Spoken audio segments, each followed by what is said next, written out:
ఓటమి భయంతో వైసీపీ చేసిన అరాచకాలు ఆంధ్ర రాష్ట్ర ప్రజల్ని భయాందోళనకు గురిచేస్తుందని గుంటూరు టీడీపీ జిల్లా అధ్యక్షులు తెనాలి శ్రావణ్ కుమార్ తెలిపారు.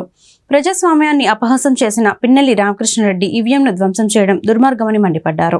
రాష్ట్ర వ్యాప్తంగా వైసీపీ నేతలు కౌంటింగ్ రోజున సాగించిన దౌర్జన్యాలు చూసి ఆంధ్రావని సిగ్గుతో తలదించుకుందన్నారు. గుంటూరు జిల్లా టీడీపీ కార్యాలయంలో ఏర్పాటు చేసిన మీడియా సమావేశంలో తెనాలి శ్రావణ్ కుమార్ మాట్లాడుతూ అధికార యంత్రాంగం వైసీపీకి తొత్తులుగా మారిందని ఆరోపించారు.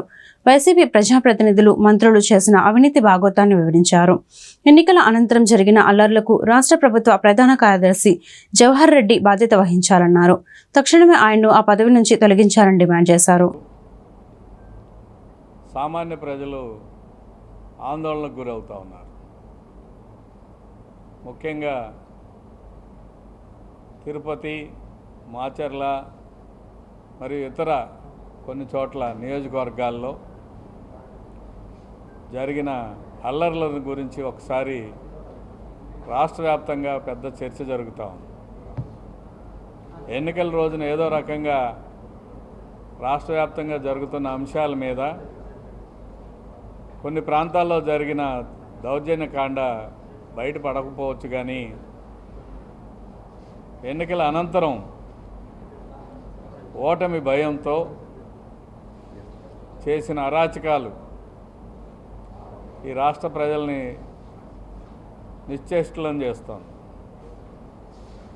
మాచర్లో సామాన్య ప్రజలు అణిచివేత నుంచి బయటపడటానికి చేసిన ప్రయత్నాలు ప్రజాస్వామ్యంలో అభినందనది. ఎందుకంటే ఆ రోజు జరిగిన సంఘటనలను, పోలింగ్ రోజు జరిగిన సంఘటనల్ని ఒకసారి విశ్లేషించుకుంటే ఒక మహిళ గొడ్డలు ఘాటు, కత్తి ఘాటుతోటో పోలింగ్ స్టేషన్లో నేను కూర్చుంటాననే ఒక ధైర్యం, మరొక వ్యక్తి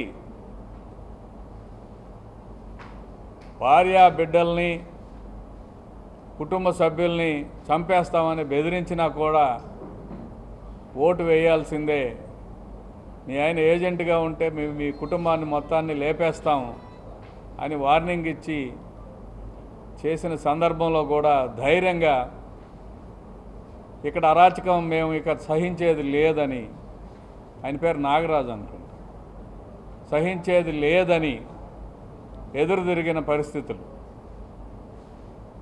అదేవిధంగా పాల్వాయి గేటులో ఈవీఎం బద్దలు కొడితే నిస్సిగ్గుగా దాని విశ్లేషణ చేయాల్సిన అవసరం ఉందని వైసీపీ నాయకత్వం సపోర్ట్ చేసుకోవటం. తిరుపతిలో చెవిరెడ్డి కుమారుడు మోహిత్ రెడ్డి అనుచరగణం సృష్టించిన విధ్వంసం, కౌంటింగ్ సెంటర్ దగ్గర స్ట్రాంగ్ రూమ్ దగ్గర చేసిన విధ్వంసాన్ని మనం విశ్లేషించుకోవచ్చు. ఇప్పటిదాకా